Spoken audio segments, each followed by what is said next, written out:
take it for a break. Det, der foregår lige nu, det er, at vi får lov til at hoppe med i cupping-labet sammen med Lydia. Lydia, hun er QC, altså Quality Manager her hos African Coffee Roasters. Og det første, vi har gjort her, det er selvfølgelig hælde vand på kaffen. Nu er tiden gået, så nu skal vi til at break overfladen.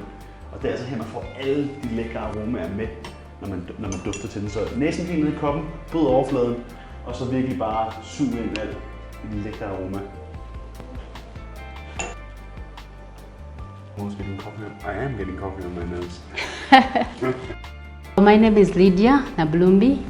I'm the quality manager or quality supervisor. We want to make sure that the consumers receive a product that meets or exceeds their quality standards. And at African Coffee Roasters, we believe that there is nothing impossible. We make the impossibles possible. It's exciting. It's exciting. You learn something new every day. Cupping is a sensory analysis of coffee. You judge the coffee based on your senses. I think it's one of the most important aspects in the coffee business. Okay, this is kind of a plum maybe? Yeah, plum, chocolatey, creamy. Yeah. It's very nice. Det var her, vi som det hedder, breaker. Så bryder man overfladen for alle aromaerne med. Og det I ser oppe på kopperne nu, det er simpelthen bitterstofferne. Og de skal lige skimmes. Du kan sammenligne det lidt, når du laver en stempelkande. Inden du trykker stempel i, så kan du faktisk lige skimme overfladen og blive fri for en masse unødige bitterstof. Det samme foregår her, så vi kan smage den rene kaffe. Og jeg gør det ikke lige så tit som Lydia. I'm just telling you, I'm not that much of a pro compared to you, but I know the basic tricks of the trade. Okay. And you've been showing me. Yes. So this is not the first cupping we've been doing with Lydia. But this is the first cupping of, for me at least, of the Cirkel specialty series, the ones that are going to land in the stores in the beginning of the new year. And usually you don't talk too much during cupping, but I've been excused just for the sake of being able to share this with the rest of the Danes back home that might not have seen or tried a cupping before. This is a very giving experience because you really get to taste all the different aromas in the coffees, but also tasting the difference between the coffees. It's very rare, I think, for most people to try different coffees up against each other. Yes. They usually just drink their morning coffee and they get on with it. But trying different ones, this really gives you a new perspective to the coffee world. And that every coffee is different, especially if it's from a different origin, a different country. Maybe sometimes even just a different micro lot, different processing. So there's so many differences. And this is some of the ways that we can figure out how and which ones are there. Når man kopper, hos African Coffee Roasters, der kopper de hver dag i bund og grund. Og man har forskellige, hvad kan man sige, agendaer, når man kopper. Den her i dag, det er sådan set bare lidt courtesy for mig at få lov til at smage de forskellige kaffer, der kommer ud i Cirkel-serien.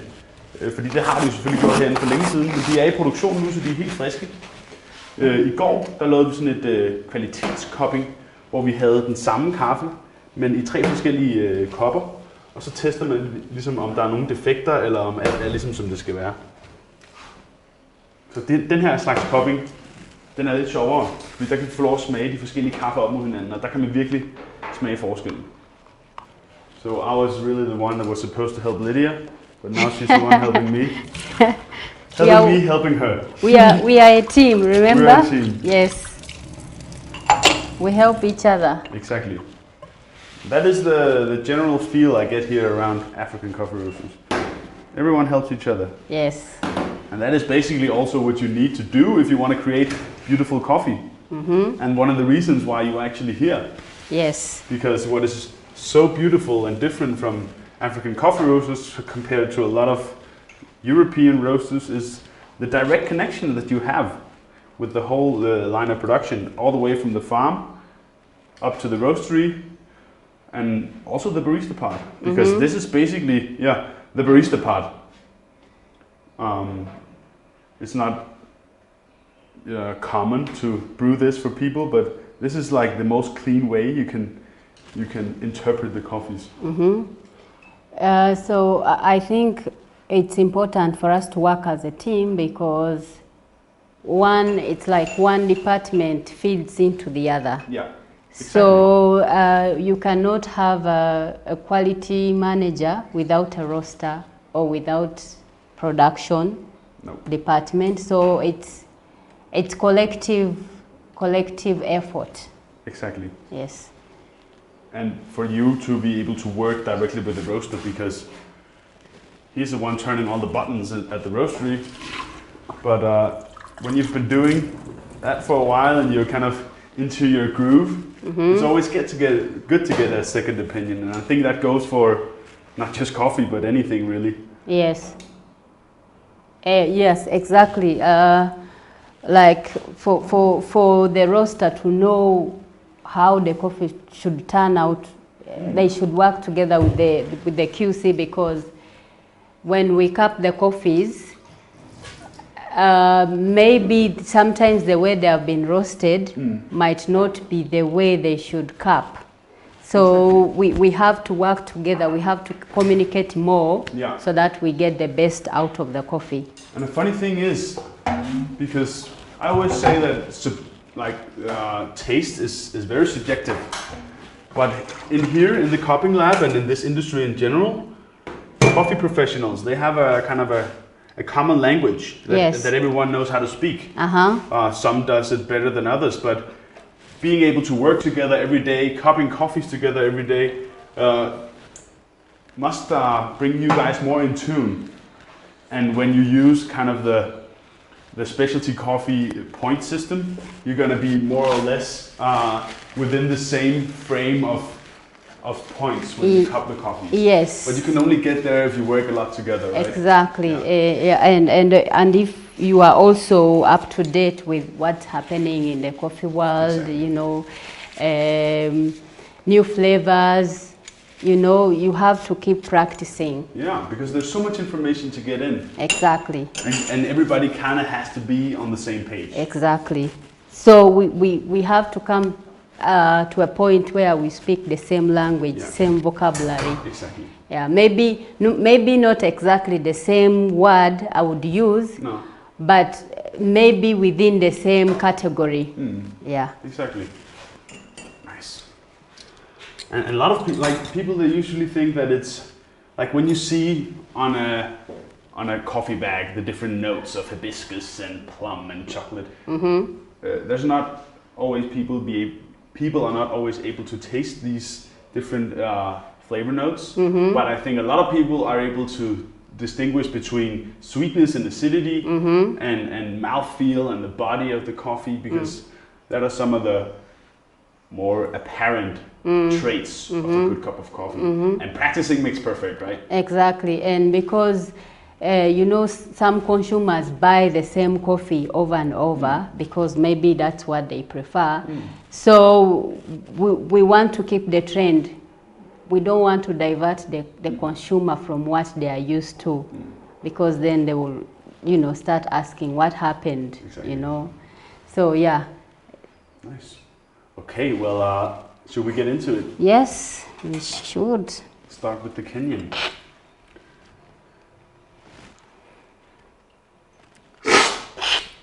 Very sweet. Yes. Actually, I think the way we have roasted it is even better. Because the acidity is not shouting. It's comfortable, you know. Exactly. Yeah. And I think there's been a trait or a tendency in the specialty industry that everything just has to be acidic and light, but we need the balance. We need the sweetness in the end. Yes. And that doesn't go to show that some Kenyan coffees or some high-grown can be very nice and sparky in acidity in a very crisp way. But at the same time, I feel there's so much potential to each bean, being able to roast it at different degrees, enhancing different flavors. I think it's just a way of mastering the art or the science. Exactly.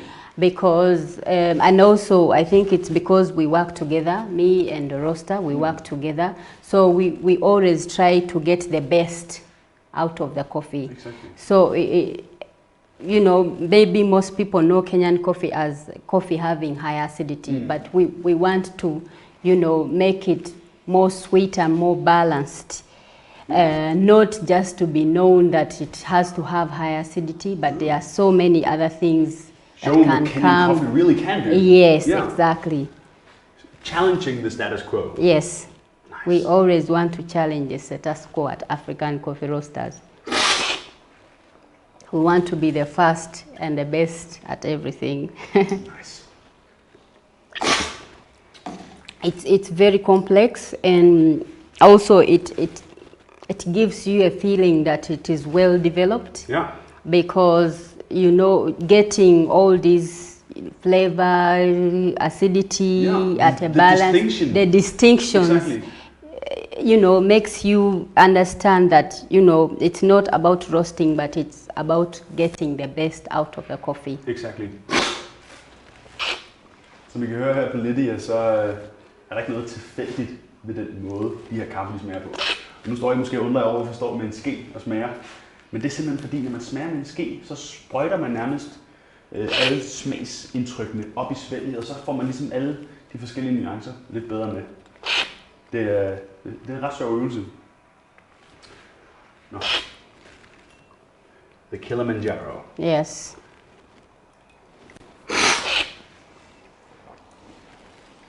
More spicy. More spicy and balanced. Also, maybe a little bit more complex. Yeah, complex is the word.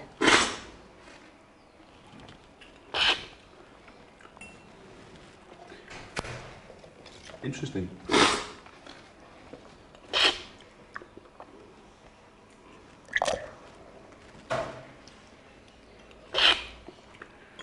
Because over here, there's maybe more of a well-rounded acidity, whereas here, the acidity comes in the beginning, like, and then the sweetness comes afterwards. Yes. But still, we have the balance. Exactly.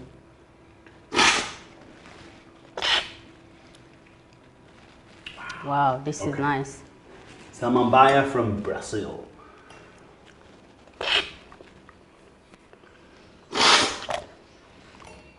Okay. It's a completely different place. Like, it's like switching from Africa to Yeah.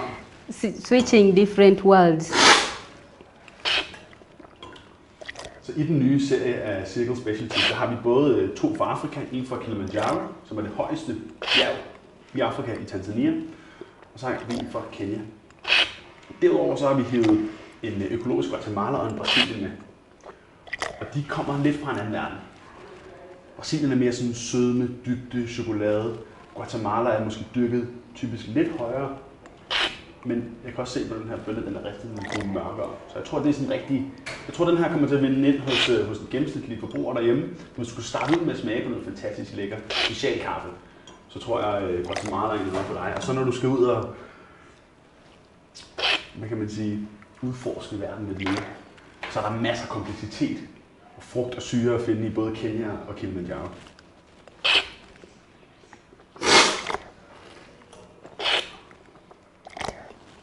Actually, I like this. Ja. I think it's sweet, settled. You know, it's that kind of coffee you would love to take when you're relaxing Yeah. with the music in the background. It's interesting. Let me try this one as well. More sweetness, dark chocolate.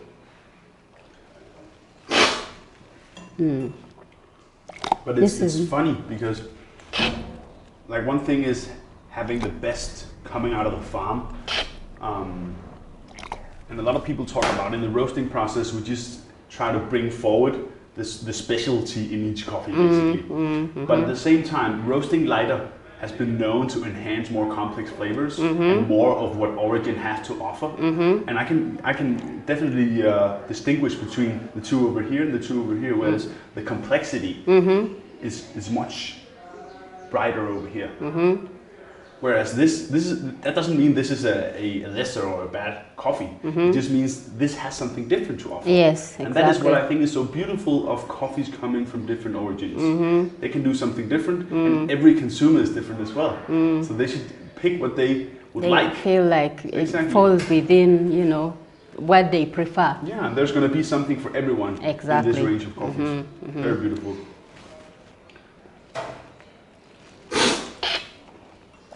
I think the consumer should be excited and looking forward to this because this is going to give them a different experience altogether. Definitely. Because if you cup all these 4 coffees, each coffee has its own characteristics. So it's something for everyone. Yes, and also for the market where it's landing in the supermarket. This is going to be the highest quality there's going to be. So hopefully there is going to be, because a lot of people back in Denmark, like 95% of people, they buy their coffee at the supermarket. And it's not always that there are a lot of different qualities to choose from. Like you rarely get high-end specialty coffee at the supermarket, but this is going to change the game for sure. And it's, what I enjoy about working with coffee is raising the standards of consumer coffee. And this is a great way of doing this because Coop has 1.8 million members in Denmark. That's almost a third of the population. So this is going to be a game changer because now everyone, all the way in the whole country, is going to have available specialty coffee at the shelves of their local supermarket.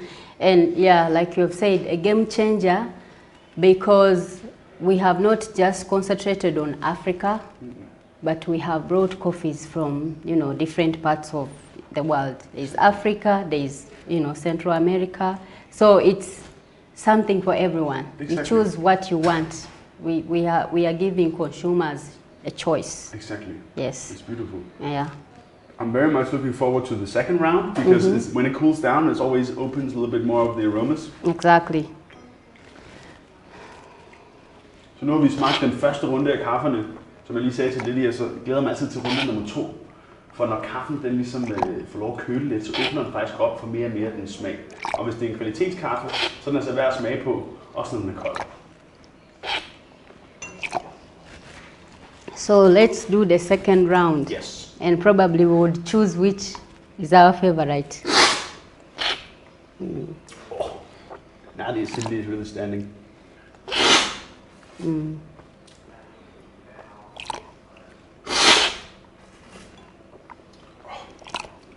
Complexity as well. Spicy.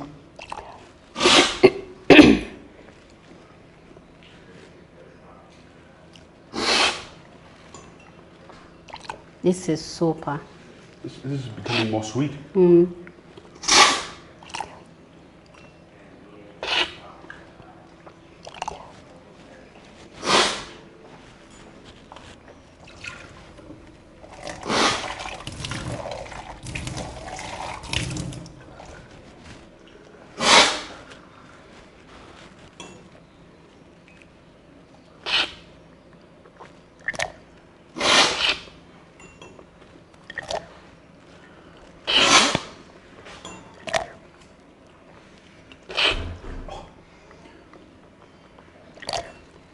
This has a very fruitiness and very good round body. Yeah, very sweet, almost like candy.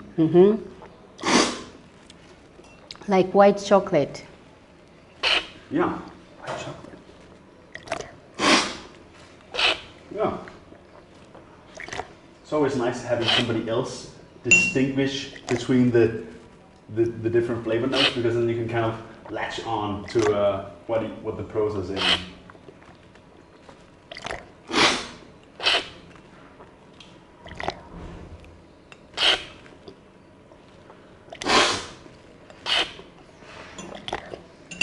This is roasted a bit darker, but you can see the sweetness and the balance coming out very nicely.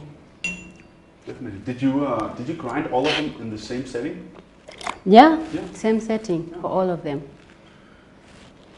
That's another interesting part of the consumer and what they can do with the product they have in their hands. Just knowing the different coffees and the different grind settings, because I would probably take the Guatemalan and do it a little more coarse, depending on the brewing method. Maybe if I was to brew on a mocha pot, like this classic Italian semi-espresso on the stove, with a very fine grind setting on this, I think you get a lot of like deep chocolate power coffee for the ones maybe enjoying coffee with milk, because there's not anything right or wrong. Yeah. You can do it however you please, as long as you're not using milk and sugar to compensate for a badly brewed coffee. Then do as you please, right? Yes, yes.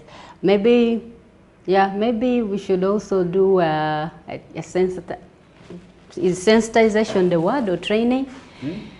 That, you know, you don't have to stick to, you know, rule of thumb, but you can try different ways of doing things better. As long as you know what you are doing differently. Exactly. If you don't, I'll always tell people to follow a recipe, because if you're not following the recipe, you won't know what you did differently. Exactly. So maybe they can try different ways. You don't have to stick to the same thing. No, exactly. Yeah. However you please. However you please. Yeah. Nice. This was very, very nice. So which one would you pick? I think it depends.